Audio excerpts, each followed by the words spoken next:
Welcome to another episode of Faith-Infused Leadership, where we dig into lessons that can help all leaders, regardless of the industry. This particular podcast is a replay from our first season, as it is still relevant today. Thank you so much for listening, and get ready for another jam-packed episode. Please do us a favor and leave us a rating and review, and let us know how we are doing. Welcome back to Faith Infused Leadership. I am your co-host, Meredith Banka, and I'm here with Debbie Heiser, who's the founder of Three Vines Consulting and also the host of Faith Infused Leadership. How you doing, Debbie? I'm great. Thank you. I'm really excited about the topic we're talking about today. Yes, me too. I'm super excited about it. So it's this whole concept of work-life satisfaction. Is it a myth or does it actually exist? That's what we want to dive into today. So what do you think? Is this idea of a fully satisfied situation even possible? Well, here's what I would say. Work-life balance, I think, is a myth. Work-life satisfaction is magic. Oh, so tell me, what's the difference between work-life balance and work-life satisfaction? Yeah, so I think, Meredith, that work-life balance is something that sets us up for failure before we even begin. Because I don't know about you, but in my experiences, rarely have I felt balanced in all areas of my life, particularly work and the rest of my life. And in those occasions where occasionally for a few minutes at a time, I've had this, everything's going really well, or everything seems to be flowing really easily. I step back and I'm like, what's going to hit next, right? Like because it does happen for brief glimpses of time. But what I found is that that brief glimpse of time is really not balance. It's more about satisfaction. Meaning, what am I satisfied with? And I want to clarify, because some people say, go for more than satisfied. Satisfaction is not a bad word. And we have started to put a negative connotation on being satisfied, like we're going to get lazy and just stay where we're at. I'm not suggesting that we don't continue to learn, we don't continue to grow out of the container that we're in into a bigger container. What I'm saying is, are you satisfied with what you've got happening in your life right now? Mm-hmm. And there are times when work is going to ask more of you, that you need to do more or be more or spend more time in your work than you do in other aspects of your life. There are times that my family requires more of me than it has in the past. And so other things get shifted in my life pie, the percentages of the time and focus that I spend on those. Sometimes I need more focus to be satisfied. Sure. I need to take care of myself better in order to be better to do these other things. And so for me, work-life satisfaction is magic. It's understanding that by saying work-life satisfaction, I really start to put a headlamp on, because when you camp, you focus on where your light's shining, right? Like if you've ever gotten up in the middle of the night, whatever your headlamp or the flashlight that you have, that's the direction you go.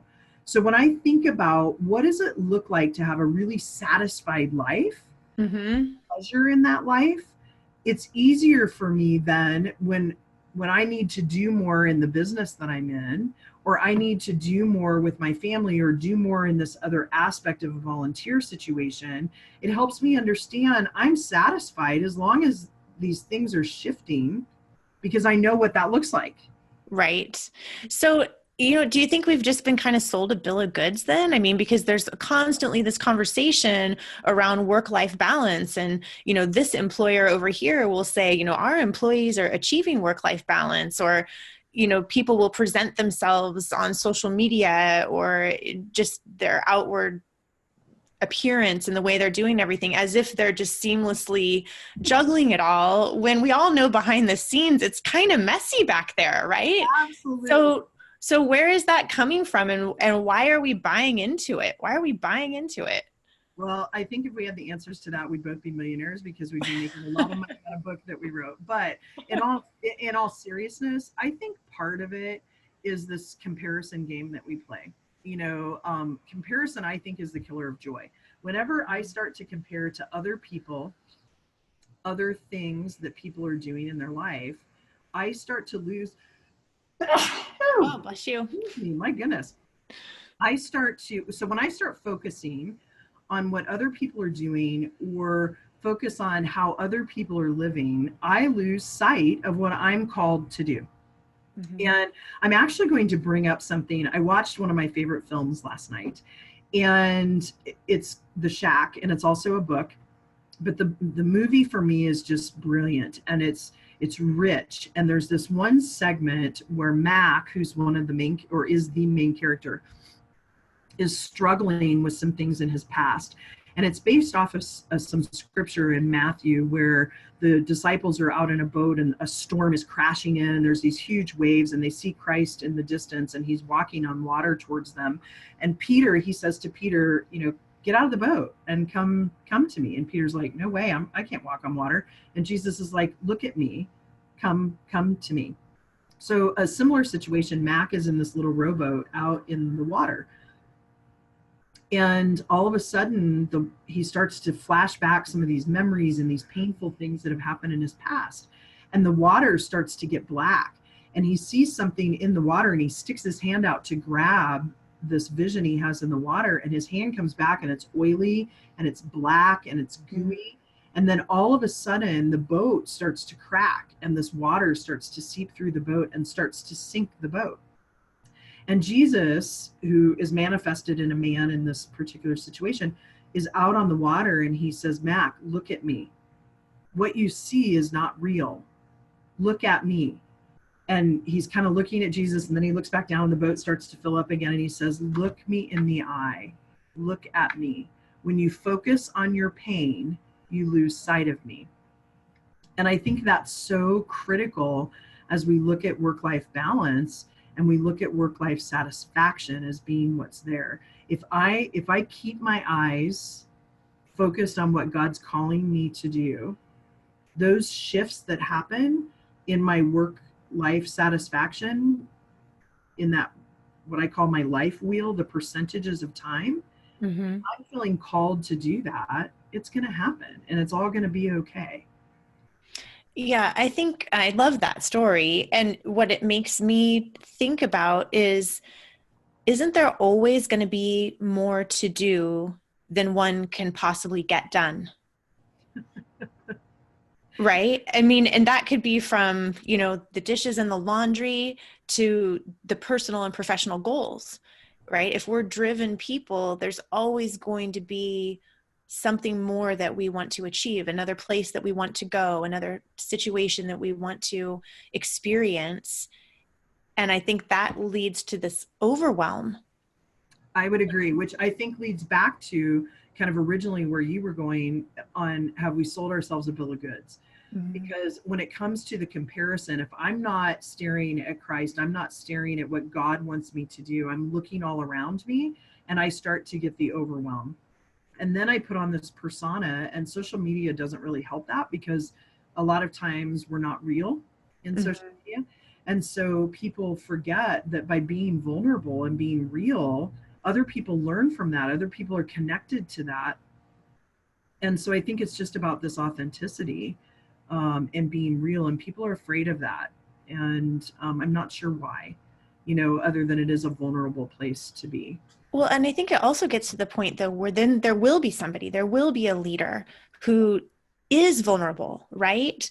And then people will thank that person for being vulnerable, but still not accept that their own vulnerability is beautiful too. Right? Absolutely. Oh, well, Debbie can be vulnerable because she's this big leader, but I could never be vulnerable and actually speak my truth because I'm not this leader. Yeah, I'm glad you said that. And what's interesting about it is if you think about, regardless of whether or not you like this person I'm about to talk about, Rachel Hollis has this huge following.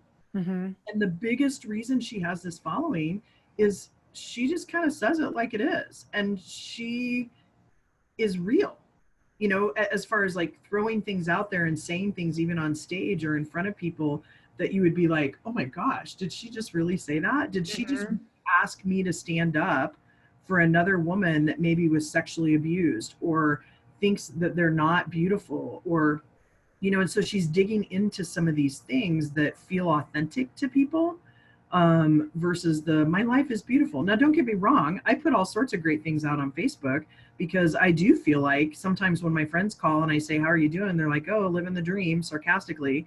Well, I am living the dream and I'm loving it. right? And so, Right. um, it, But it that doesn't mean that every day is as dreamy as the other. right, absolutely.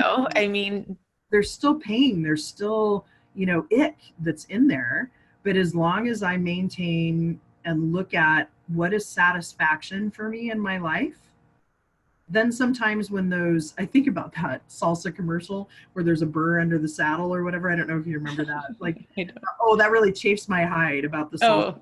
Oh, And I think about, whenever I feel like that really chafes my hide, there's usually a mirror. And there's something that I'm looking at in myself that I'm annoyed with or I'm frustrated with. And so then that's why I come off potentially frustrated. And again, it's because I haven't taken the time to step back and answer a couple of questions. One is, what does love look like? There's a book I'm reading right now called Bare, Bare. Highly recommend it. And she talks about, what does love look like? mhm. I mean, I don't know how many people have sat down. I haven't, and I've been married 27 years. What does love look like in my marriage? Not only towards me, but what does love look like for me to show my husband that I love him? I haven't sat down and thought about, what does love look like for me? Yeah, is it the fact that I get reflexology done every week? Absolutely, that's a piece of it. But to me, that's a little surface. What does love look like when I go to make decisions? When I go to order, is it a salad or a hamburger and fries? Like, I'm making kind of light of that, but it's really more about, like, how do I show that I love myself? And if Mhm. I have to be able to do that to understand how I'm going to be satisfied in life. Now, I'm going to get real. I am not good at this. I have to purposefully and intentionally step back and define what I want. And I can't understand what I want if I'm not connected to my source, which is God. And so I Mhm. have to slow down to speed up. Mhm. Favorite sayings: slow down, speed up. Well, and I think combine all those things together, right? So you've got this concept of I'm comparing myself to other people. I'm only seeing they're happy, that's being shown out there. I feel slightly overwhelmed. And to me, that overwhelm is the positive thing. I mean, how wonderful that we live in a day and age when there's like so many options and so many choices. So it's part of this amazing time that we live in, but you combine all through those things together. And I don't think that you're the only one that's not good at it. I'm not good at it either. We have to learn to intentionally slow down, right? And maybe that's part of the satisfaction piece. How do I know if I'm satisfied? Just like you're saying, how do I know what love looks like? How do I know if I'm satisfied? Yeah, How do people figure that out? absolutely. And I think, Meredith, it goes back to a previous episode too, where I talked about this human connection. Mm-hmm. For me, this work life satisfaction is so much about human connection. And if I don't have time to connect with other humans, I'm not satisfied. And so, I work in an office by myself. I have clients that I see, sometimes video conference, phone, or in person.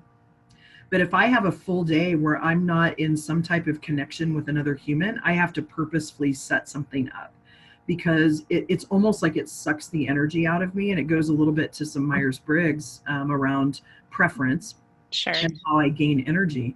But when I look at that and this human connection, one of the things that we had talked about is why sometimes this human connection has started to go away. And I think exponential change. So when I think about exponential change, as more and more change happens in the world, the less I tend to step back and slow down. Mm-hmm. Yeah, And and I think it's hard for people to slow down because again, there's just so much to do. There's so much to get done. It's hard for people to do that. And I think it is making it more difficult for people literally to understand if they are satisfied. And what occurs to me is how intentional you have the opportunity to help people become, right? That you're saying like, I take the time, I write these things down, I do these following things. So if someone wanted to go through a process with you of understanding what their satisfied looked like, how would you help them do that? Yeah, so there's a series of different things. And I will tell you, Meredith, one thing that sets me apart from most coaches is I don't have a step-by-step process I take people through. Mm-hmm. Typically, I have a conversation with someone, find out where they feel stuck or unsatisfied in portions of their life. And then there are a series of meditations that I use. I have all sorts of tools that most of those tools I use with every client, but not necessarily at the same time points with each Mm-hmm. client. And so a lot of times I have a meditation I do around your emerging future that actually came from a mentor of mine, Dr. Horstman from Gonzaga. He's a retired professor. And I walk them through kind of this emerging future meditation because being able to see and identify what that emerging future is and who you are when you're your best self helps you then to identify what you're satisfied with, and also understanding that it's a process. And as a leader, I'm a servant leader in training. I'm never, it as a leader. We're always in training, we're always learning. And so the unique way that I help people is I sit down and have conversations with them. And I feel like my job is to set up a safe environment for someone to dig in and find their own teacher within, because we all have it within us. We just sometimes need other people to help fish it out, and to show us or put different lenses on so that we can see that about ourselves. And then that allows us to step back and slow down and connect with source as we're figuring out what this looks like. And that way we can step forward. And stepping forward doesn't mean that there's not fear involved. I look at any situation, if you go back and biblically even look at any situation, there was not one person that God didn't ask them to do something that they're either no, no, no, or they were afraid. Even Mm-hmm. Christ said, take this cup from me if it's your will. And so just understanding that moving into and growing into this best version of ourselves and into what it is that we're called to do is not necessarily something that always feels warm and fuzzy. Mm-hmm. It can be scary, and to be real and to be vulnerable and to be authentic is scary, because small people want to keep people small and big people want other people to grow.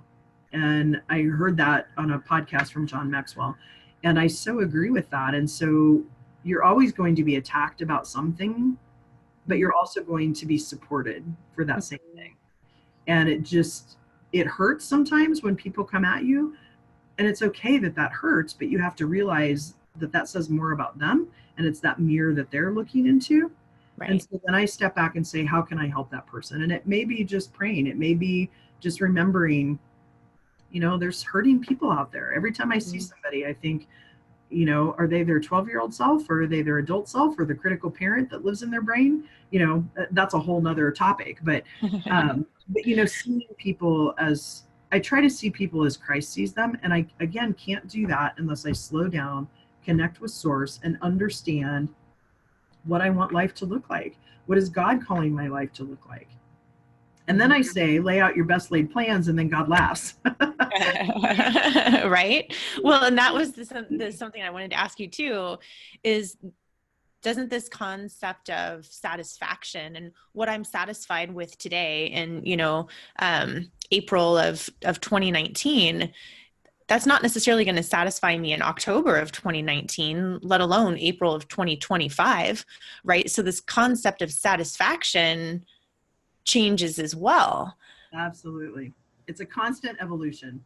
And, again, Dr. Horsman, he has this theory of not point A or point B. When you're at point A and you see point B and you want to go to point B, you're no longer at A, because you see the difference. So you're somewhere always in between point A and point B. And so Mm-hmm. the important thing is that for me, as I connect with God and understand what direction he wants me to go, I'll start out in that direction. And there's times, I think I mentioned in an earlier podcast, that I was all about this women's ministry that I was going to do. And then we moved. And I'm like, okay, that's not supposed to happen. And, Mm-hmm. something else is supposed to happen. And so as long as I feel like I stay in touch with source, I know just the next step. Sometimes I get so caught up, Meredith, in seeing the end or seeing what the vision is for that I lose sight of all I have to do is make the decision today to take the first step. Mm-hmm. And once I take that first step, God will show me the next step. Mm-hmm. And that's really faith. Isn't it though? And also knowing that as you're headed down that path, if it starts to not feel right, you're not committed to be. Absolutely. I think, Right? Like if you gain some insights on your path from A to B, maybe C emerges as a new option. So then what do you do? absolutely. And I will tell you, I have a funny story about this. So early in my career, a company I worked for was they sold to a different company and they were moving to North Carolina. My mom was ill at the time with breast cancer. And my husband and I had made the decision to move to North Carolina. We were in the process. We had visited North Carolina. We're talking to realtors, doing all of this. And we both woke up at the same time, the same night, and we looked at each other and we said, what are we doing? This is Wow. not what we need to do. We need to stay here. I went in the next day, said, give me the stay on bonus. I'll help close down my department. I have a loyalty to the company that I want to see these people succeed. So I'll help close it down, but we're not going to move. And I am so thankful we didn't. But had I not been in connection with Source, I wouldn't have seen the change. Like we felt like we were supposed to go to North Carolina. We felt like God was saying, yes, go. My youngest sister worked for the same company and she moved Mm-hmm. and, had a great experience. And so it goes back to what you were saying where that changes. And to me, it's really about being in touch with Source. Sometimes it truly changes. Other times it's because I saw what I wanted it to be Mm-hmm. when really it was this over here. Mm-hmm. And so it took me a while to get those blinders or this different perspective to happen in order for me to see the direction. But then there are times that changes. I Mm-hmm. think there's also a season to things. When I was a high school and post high school youth pastor, I did it for 9 years. I started out with the intention of doing it as my son was coming into middle school. I stayed in it even after he was in college and out of college. And at the end of it, I felt like my season was done there. Mm-hmm. It wasn't just about Zach and where he was at, but the season 4 or 5 years after he was out of that program, it was time for somebody else to take it on. And Mm-hmm. so I do think things change and there's also seasons for things. And if you're paying attention, Yeah. Yeah. right? If you're paying attention, that is so critical because we've got the overflowing plate. We have the endless opportunity. We have the social media noise. We have the, concept of if we are satisfied or not. And I'm seeing that people are falling out of step with being in tune with themselves to even know, to hear those voices or to recognize that, oh, wait a minute, it's okay for me to wake up in the middle of the night and recognize in myself that I shouldn't be moving to North Carolina, right? It's okay to honor that. And do you think that there's anything that people can do beyond when you say get present and slow down, meditate, do some of these practices? Any final idea of something that you can give to people that you would encourage them to do if they're just really feeling totally out of alignment with this idea that we're talking about today? Yeah, if they're totally out of alignment with stepping back and slowing down to speed up, I would say try it. As far as there's a nature walk where you purposefully step over a threshold and say, I'm just going to observe nature and go sit somewhere for 10 minutes and do nothing but observe nature. Observe the sounds, the visions that you have as far as the things that you see, colors, and don't judge it, just take it in. And then it's interesting what things will come from that even. Mm-hmm. There's one time I did this and there was all this noise. I heard ambulances and I heard someone mowing the yard and it was frustrating to me because I had all this noise and I thought, oh, that's a really good message. I have a lot of noise in my life. Mm-hmm. How do I get rid of some of that noise? And so we have to even train ourselves in this fast paced world to see even those little things. I don't think anything's random. I think, any type of thing that you notice, a visual that you have, it's a message that we have. We just have to be open to see and hear it. Yeah, absolutely. Absolutely. So if people wanted to know a little bit more about the work that you do or hear a little bit more from you, where would they be able to go to do that?